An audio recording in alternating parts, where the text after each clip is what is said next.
Hello mga ka-learners! This is Sir Arnold, your teacher for Earth and Life Science. So for this session, we're going to discuss another new topic. Don't forget to follow and subscribe to our YouTube channel, Sir Arnold Ryan.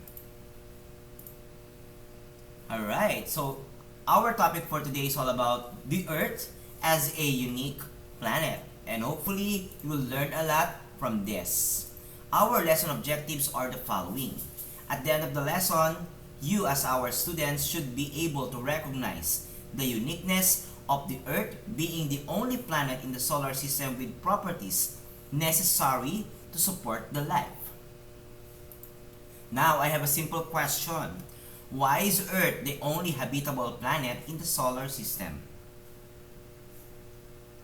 Earth is the only planet in the solar system known to harbor life.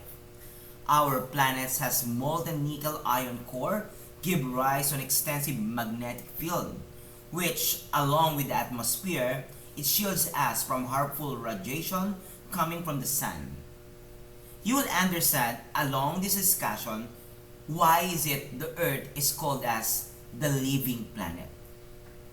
Earth is the only place in the known universe confirmed to host the life and is the only one known for sure to have liquid water in the surface.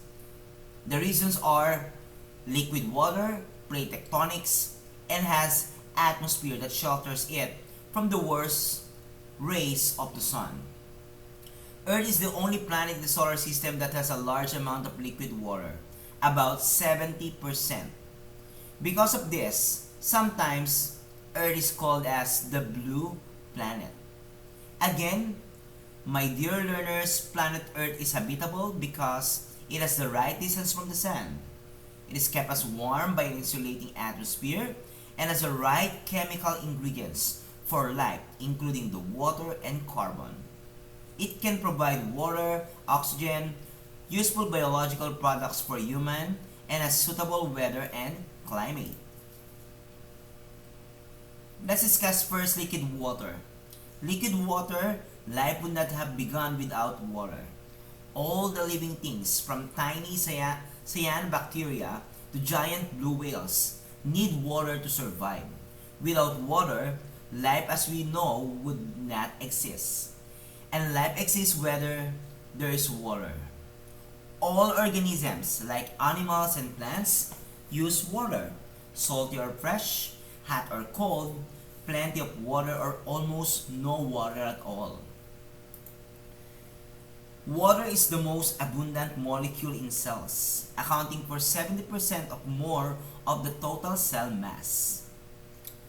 Can our cells function without water? Of course, certainly not.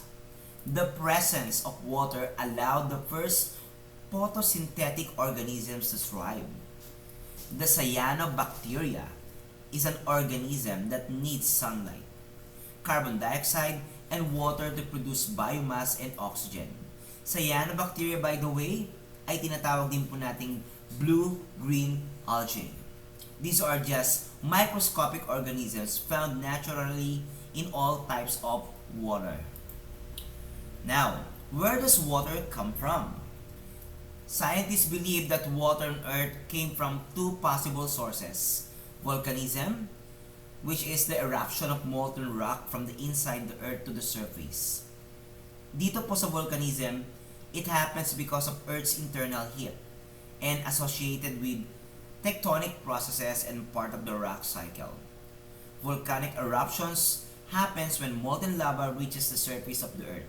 Then another reason or another source is the melting of icy meteors of the outer regions of the solar system that bombarded the Earth.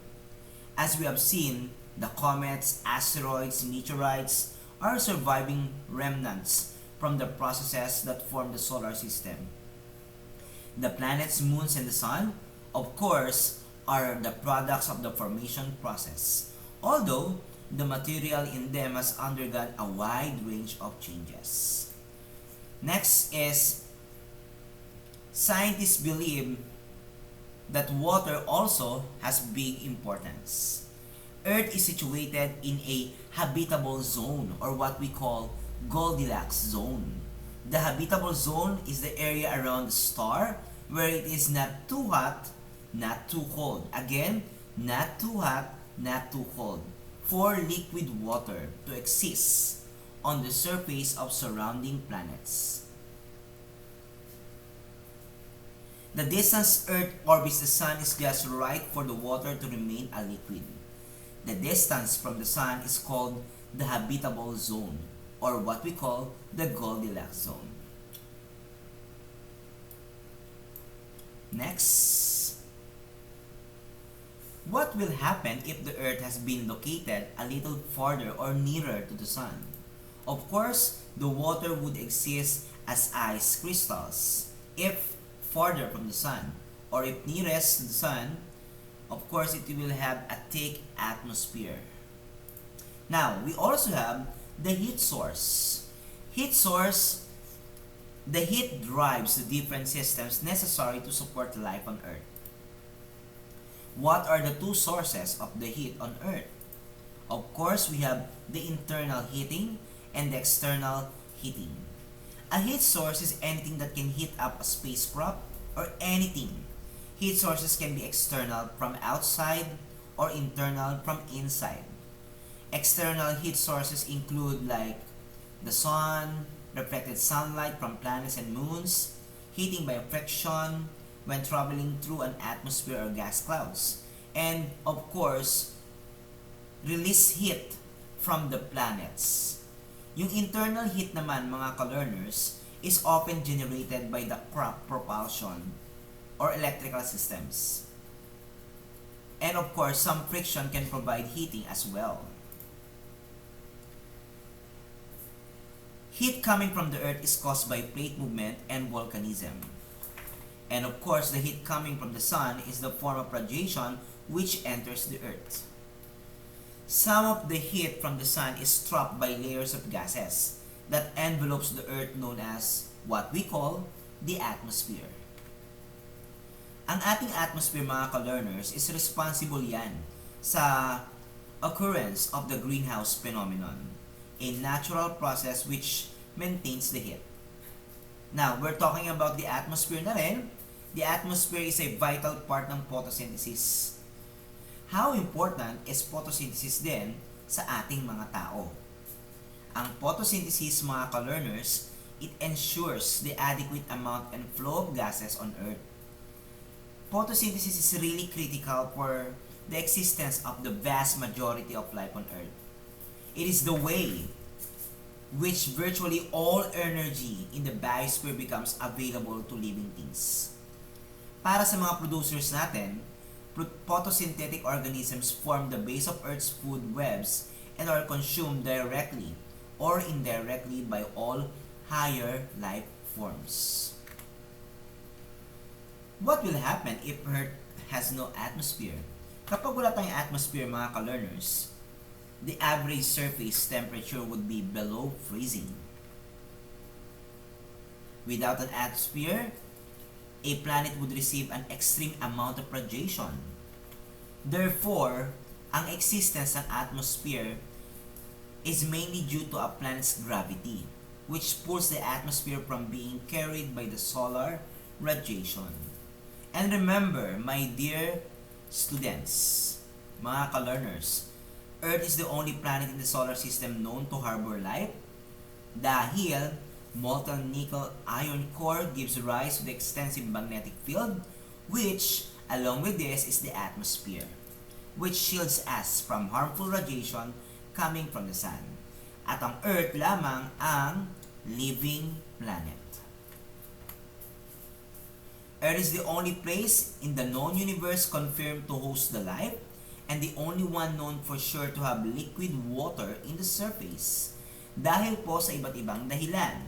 It has a liquid water, another plate tectonics, and it has atmosphere that shelters it from the wars of the sun's rays, and the last one, it has the right amount of ingredients for life, including water and carbon.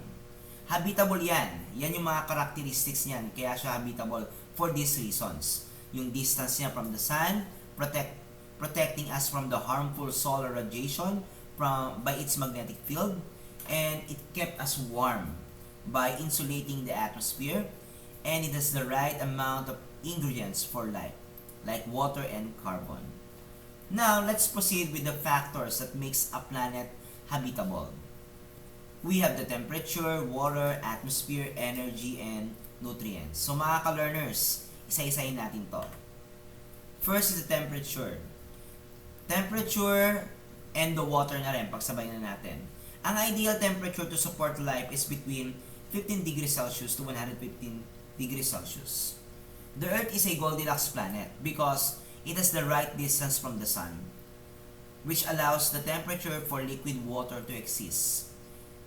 It is neither too hot nor too cold. It is also the only planet in the solar system that contains liquid water on the surface.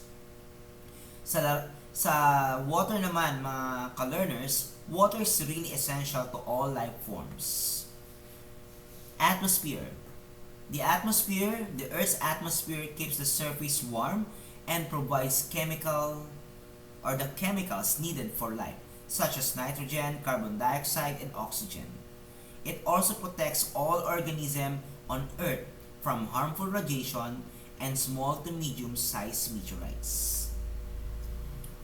Another is the energy.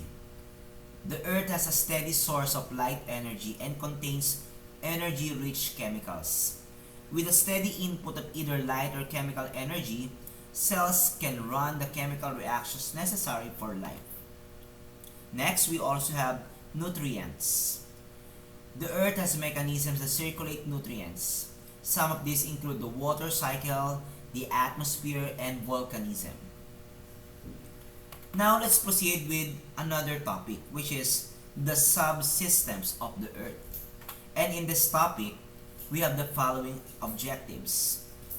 We need to determine the 4 subsystems of the Earth, describe the characteristics of each subsystem, and express one's internalized role as a steward of the 4 subsystems concerning the flow of the matter and energy.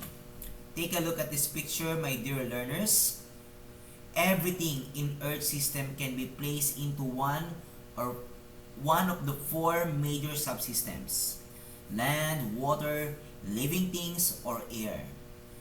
Itong 4 na subsystems na to ay tinatawag nating spheres. Specifically, they are the geosphere para sa land, hydrosphere para sa water, biosphere para sa living things, and atmosphere para sa air. Alright, so ito nga po yung nabanggit ko: atmosphere for the air, geosphere for the earth and land, hydrosphere, water, biosphere for life. These are the 4 Earth's subsystem. In terms of atmosphere, the atmosphere contains all the air in Earth system, composed of the following gases: nitrogen 78%, oxygen 21%, argon 0.9, around 1%, carbon dioxide, nitrous oxides, methane, and ozone with very low amounts. The atmosphere supports the life because animals and oxygen, and plants need both carbon dioxide and oxygen. And in addition, my dear learners, the atmosphere supports life indirectly by regulating the climate. Yung air, it acts as both a blanket and a filter, retaining the heat at night and shielding from direct solar radiation during the day. Next, the geosphere. Ang geosphere, mga ka-learners, it contains several layers of land. The layers are physically and chemically different. The topmost layer consists of loose soil, rich in nutrients, oxygen, and silicon. Also, we have the hydrosphere. Ang hydrosphere naman, mga ka-learners, contains all the solid, the liquid, and the gaseous water of the planet. 97% ng Earth's water is salty. So, yung tubig alat po yun, na kadalasan makikita sa seas or sa dagat and oceans or karagatan. Next sphere is the biosphere. The biosphere contains all the planet's living things. Again, living things. So ito yung may mga buhay. So it includes microorganisms, the plants, the animals on Earth. Now, let's talk about the simple things you can do to help protect the Earth. Remember, these spheres are all connected. Since Earth is a complex system made up of many smaller systems through which matter and energy are continuously cycled. Therefore, we need to protect our planet. And of course, it starts with you as a person, as a learner. So, I'll be sharing to all of you 10 simple things you can do to help protect the Earth. First, reduce, reuse, and recycle. Cut down what you throw away. Follow the 3 R's. Conserve natural resources and landfill space. Next, V, volunteer. Volunteer for cleanups in your community. You can get involved in protecting your watershed too. Another, educate. When you further your own education, you can help others understand the importance and value of our natural resources. Another, conserve water. The less water you use, the less runoff and wastewater that eventually end up in the ocean. Next, choose sustainable. Learn how to make smart choices. Another, shop wisely. Buy less plastic and bring a reusable shopping bag. Another, use long-lasting light bulbs. Energy-efficient light bulbs reduce greenhouse gases and its emissions. Also, flip the light switch off when you leave the room. Another, plant a tree. The trees provide food and oxygen. They help save energy. They help to clean the air and help combat climate change. Don't send chemicals into our waterways. Choose non-toxic chemicals in the home and office. Last one, bike more. Meaning to say, drive less. We're done mga ka-learners sa ating discussions. Let's proceed with our activity. So for this activity, we have what's in. You will just read the statement below and answer the questions that follows. Here's the statement. Imagine walking along a rocky coast as a storm blows in from the sea. The wind whips the ocean into white caps and waves crash onto the shore. Before you have time to escape, blowing spray has soaked your clothes. A hard rain begins as you scramble over the rocks to your car. During the adventure, you have observed the spheres of the earth. Now, here's your task. List down the terms that are used in the statement that reflects to what made up the earth. Categorize them based on the following: air, water, land, or with life. And 3 minutes starts now. Good luck mga ka-learners!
Last 2 minutes mga ka-learners.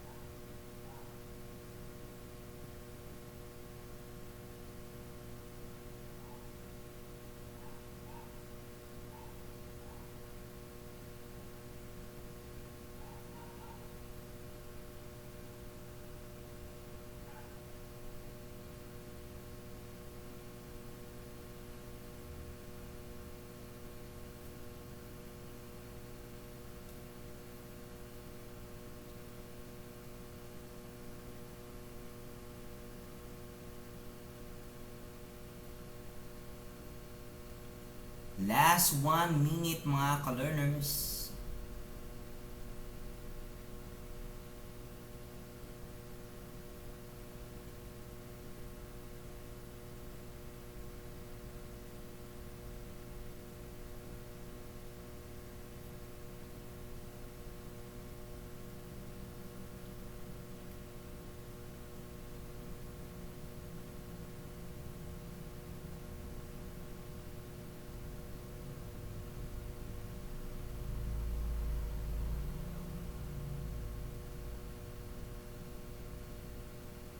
Last 10 seconds mga ka-learners. Make sure your answers are complete. And time's up.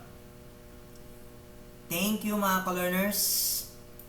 And of course, again, don't forget to subscribe to our YouTube channel, Sir Arnold Ryan. Bye mga ka-learners.